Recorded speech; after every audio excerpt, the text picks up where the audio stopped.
Assalamualaikum warahmatullahi wabarakatuh.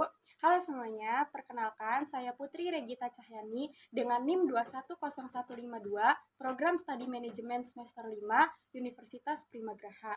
Pada kesempatan kali ini, saya akan mempresentasikan hasil belajar saya setengah semester ini dengan mata kuliah Manajemen Pemasaran. Poin pertama yang akan saya bahas adalah perencanaan strategi. Menurut para ahli yang saya kutip dari Kotler dan Armstrong pada tahun 2008 mengemukakan bahwa perencanaan strategi adalah proses mengembangkan dan mempertahankan kecocokan strategi antara tujuan dan kemampuan organisasi serta peluang pemasaran yang sedang berubah. Dan sedangkan menurut Saladin pada tahun 2004 mengemukakan bahwa perencanaan strategi atau strategi planning adalah suatu perencanaan ke depan yang ditetapkan untuk dijadikan pegangan mulai dari tingkat korporat sampai pada tingkat unit bisnis, produk, dan situasi pasar. Jadi, perencanaan strategi pemasaran adalah strategi yang digunakan untuk menentukan target pasar atau target marketing dari suatu bisnis. Perencanaan strategi pemasaran bisa digunakan baik itu untuk bisnis berskala besar ataupun kecil. Tujuan perencanaan strategi pemasaran adalah untuk mencapai tujuan perusahaan secara maksimal. Proses perencanaan strategi pemasaran memang membutuhkan proses yang cukup panjang. Strategi pemasaran yang matang memiliki peran yang penting agar bisnis yang kita jalani dikenal oleh publik dan bisa dikonsumsi oleh masyarakat luas. Dan di sini ada 3 poin untuk tujuan perencanaan strategi pemasaran. Poin pertama adalah memperkaya knowledge serta seputar bisnis. Yang kedua, menganalisis kompetitor. Dan yang terakhir adalah membuat strategi pemasaran yang sesuai. Poin kedua yaitu sistem informasi dan riset pemasaran. Menurut Kotler dan Keller dalam Rahman dan Saudin tahun 2022 halaman 105, sistem informasi pemasaran terdiri atas orang, peralatan, dan prosedur yang ditunjukkan untuk mengumpulkan, menganalisis, dan membagi-bagikan apa yang dibutuhkan secara tepat waktu dan informasi akurat yang digunakan untuk pengambilan keputusan bagi manajemen pemasaran. Sedangkan menurut Marshall and Lott dalam Rahman dan Saudin pada tahun 2002 halaman 104, sistem informasi pemasaran adalah sistem informasi yang luas dan fleksibel, formal, dan berkelanjutan yang dirancang untuk memberikan suatu susunan aliran informasi yang relevan untuk membantu pembuatan keputusan pemasaran. Selanjutnya ada fungsi dari sistem informasi dan pemasaran. Yang pertama, untuk memudahkan perusahaan dalam mengontrol perkembangan bisnis. Yang kedua, memudahkan setiap sistem informasi yang dimiliki oleh perusahaan. Poin ketiga, mempercepat masuknya informasi ketika ada kesalahan pada data. Poin keempat, mempermudah manajemen waktu dalam hal menjalankan kegiatan perusahaan terutama dalam hal pemasaran. Poin kelima, mengurangi kemungkinan terjadinya kesalahan pegawai perusahaan. Selanjutnya ada jenis-jenis informasi pemasaran. Menurut Kotler, menyebut ada 3 jenis dari sistem informasi pemasaran, yaitu pertama, ada marketing inteligensi atau jenis sistem informasi pemasaran yang menganalisis informasi berupa kegiatan pada pasar seperti memahami pergerakan pada pasar, sikap dan perilaku pasar, serta mengakses perubahan pada lingkungan bisnis. Poin kedua yaitu internal marketing informasi, yaitu proses menganalisis informasi yang diambil dari data internal atau data perusahaan itu sendiri. Poin ketiga adalah marketing communication atau komunikasi pemasaran, adalah proses komunikasi perusahaan pada pasar. Contoh sederhananya seperti memberitahu pasar tentang eksistensi dari produk perusahaan, baru media iklan, pemasaran langsung, branding ketika PR, dan presentasi sales serta lain-lainnya. Selanjutnya, ada model sistem informasi pemasaran. Ada 4 model sistem informasi pemasaran. Poin pertama ada subsistem input pemasaran adalah penelitian yang dilakukan dengan cara menghimpun data pada aspek operasi pemasaran penjualan, khususnya aspek yang berkaitan erat dengan konsumen dan calon konsumen. Poin kedua yaitu subsistem output pemasaran. Subsistem ini merupakan perangkat lunak yang dapat memberikan informasi pada manajer terkait produk perusahaan. Produk merupakan unsur utama yang harus ada dalam marketing mix dan perusahaan punya wewenang penuh dalam menyediakan produk untuk memenuhi keperluan pasar. Poin ketiga ada subsistem tempat, yaitu perangkat lunak yang menyediakan terkait cara produk disalurkan pada konsumen. Poin keempat yaitu subsistem promosi, yaitu perangkat lunak yang dapat menjelaskan informasi langsung atau tidak langsung pada pihak manajer perusahaan terkait penjualan produk. Poin terakhir ada subsistem harga, merupakan perangkat lunak yang memberikan informasi mengenai seluruh hasil produk pada manajer perusahaan. Selanjutnya ada manfaat sistem informasi pemasaran. Ada 3 manfaat sistem informasi pemasaran, yaitu poin pertama, untuk mengetahui kebutuhan pelanggan atau konsumen. Poin kedua, mengetahui perencanaan yang efektif. Poin ketiga, mengetahui ancaman perusahaan. Dilanjut dengan tujuan sistem riset pemasaran yang dibagi menjadi 4. Poin pertama yaitu evaluasi, bertujuan untuk mengevaluasi strategi pemasaran yang telah diterapkan sebelumnya. Selain itu, evaluasi juga berfungsi untuk mengevaluasi atau menginterview brand positioning dengan cara membandingkan produk kita dengan kompetitor. Poin kedua yaitu ada understanding, bertujuan untuk memberikan pemahaman bahwa feedback atau masukan dari konsumen adalah hal yang penting karena sejatinya perusahaan perlu mengetahui adanya kebutuhan konsumen demi menciptakan produk yang sesuai dengan keinginan mereka. Poin ketiga ada predicting, yaitu bertujuan untuk memprediksi pasar tertentu. Tahapan yang satu ini tidak bisa dianggap mudah karena dunia ini penuh dengan ketidakpastian. Hal ini menjadi predicting yang sangat berisiko karena hal ini cenderung relatif. Poin keempat dan poin yang terakhir adalah controlling, bertujuan untuk menjaga setiap perusahaan melalui proses bisnis yang tengah berjalan dan dilakukan secara reguler untuk mengetahui zero detective. Ada juga peran riset pemasaran dalam rencana dan strategi pemasaran, yaitu 1. Menciptakan ide. Adanya riset pasar dapat membantu kita dalam menciptakan ide usaha bisnis, terutama bagi kita yang baru akan memulai bisnis itu sendiri. Poin kedua, ada variasi pilihan ide. Dari melakukan riset pasar, kita dapat memperoleh beragam variasi ide yang dapat kita pilih. Poin ketiga, mempermudah pengembangan konsep. Dalam mengembangkan bisnis, yaitu kesulitan mengembangkan konsep. Dengan adanya riset pemasaran, kita dapat memperoleh beragam informasi dan data yang dapat dijadikan bahan opsi untuk membuat desain produk atau bisnis produk. Poin kelima, ada mengembangkan produk karena pada dasarnya perubahan strategi yang telah dipertimbangkan melalui riset pemasaran terhadap konsumen atau segmentasi pasar tertentu.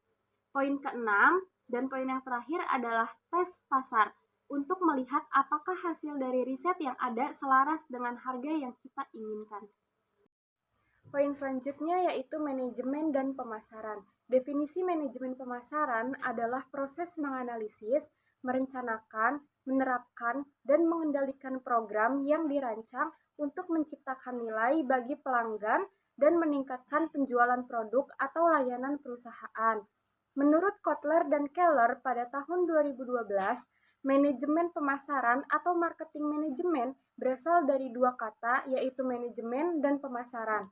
Pemasaran adalah analisis perencanaan implementasi serta pengendalian dari program-program yang dirancang untuk menciptakan, membangun, dan memelihara pertukaran yang menguntungkan dengan membeli sasaran untuk mencapai tujuan perusahaan.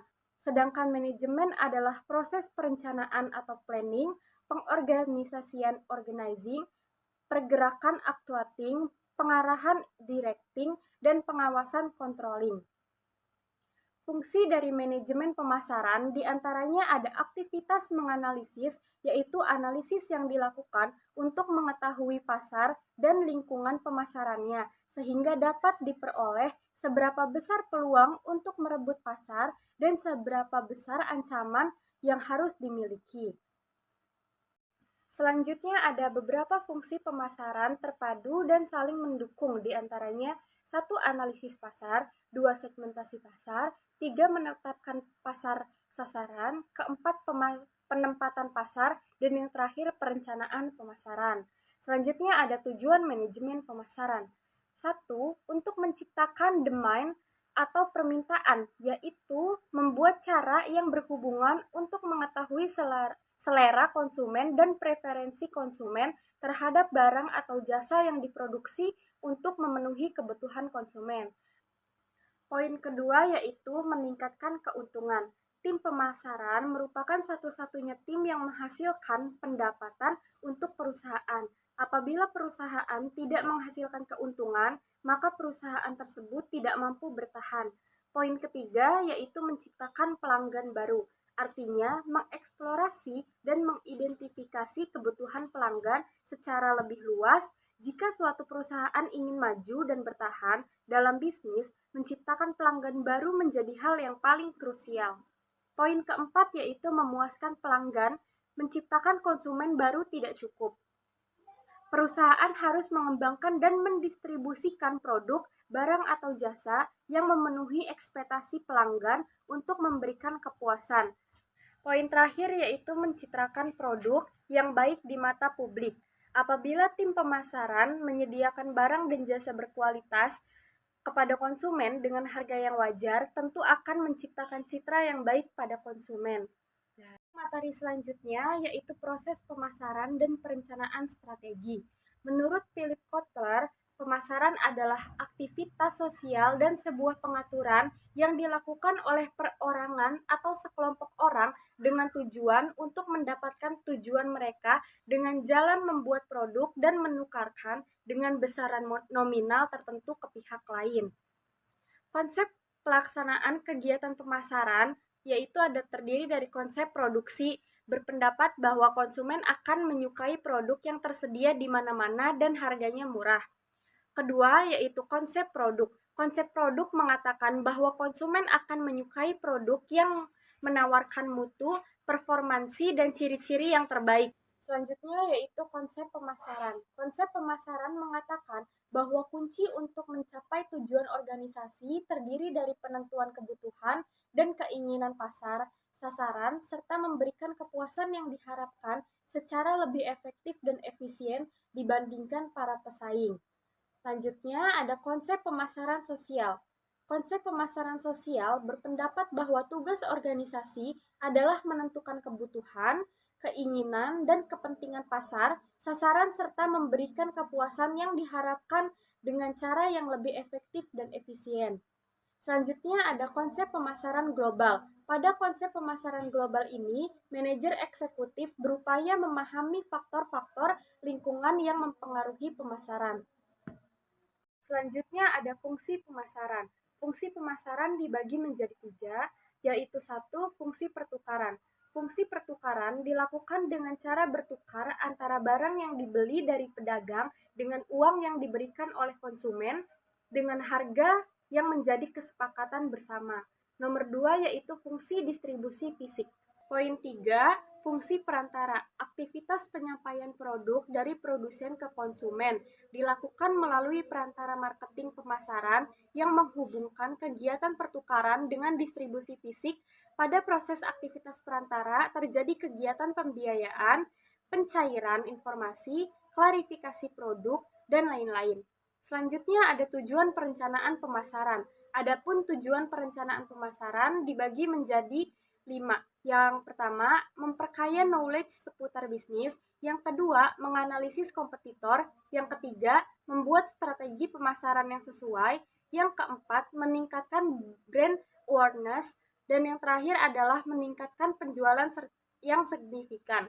Selanjutnya ada perencanaan strategi adalah organisasi yang digunakan untuk menetapkan prioritas, memfokuskan energi dari sumber daya, memperkuat operasi, memastikan bahwa karyawan dan pemangku kepentingan lainnya bekerja menuju tujuan bersama, menetapkan kesepakatan seputar hasil atau tujuan, dan menilai serta menyesuaikan arah organisasi dalam respon terhadap lingkungan yang berubah.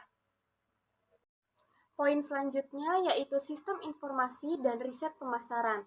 Sistem informasi pemasaran merupakan suatu struktur yang berlanjut dan saling berkaitan dari orang, peralatan, dan prosedur yang ditunjukkan untuk mengumpulkan, menyaring, menganalisis, dan membagikan informasi yang spesifik, tepat waktu, dan cermat untuk digunakan oleh para pengambil keputusan di bidang pemasaran dengan tujuan penyempurnaan perencanaan, pelaksanaan, dan pengendalian pemasaran. Mengetahui perencanaan strategi yang lebih efisien dan efektif, sistem ini akan menghasilkan sejumlah informasi yang dapat digunakan dalam membuat perencanaan yang efektif dan efisien. Selanjutnya, untuk mengetahui pesaing-pesaing yang akan mengancam perusahaan, sistem informasi ini akan menghasilkan identifikasi bukan masalah terkait para pesaing. Selanjutnya ada manfaat riset pemasaran. Riset pemasaran memiliki berbagai manfaat penting, termasuk untuk memahami pasar, pengembalian keputusan yang lebih baik, identifikasi peluang, meminimalkan risiko, meningkatkan pemasaran, persaingan yang lebih kuat, peningkatan kualitas pelanggan, pengukuran kinerja. Dengan demikian, riset pemasaran adalah alat penting dalam pengembangan dan pertumbuhan bisnis. Selesai sudah presentasi yang dapat saya sampaikan, kurang lebihnya mohon maaf. Saya Putri Regita pamit undur diri. Wassalamualaikum warahmatullahi wabarakatuh.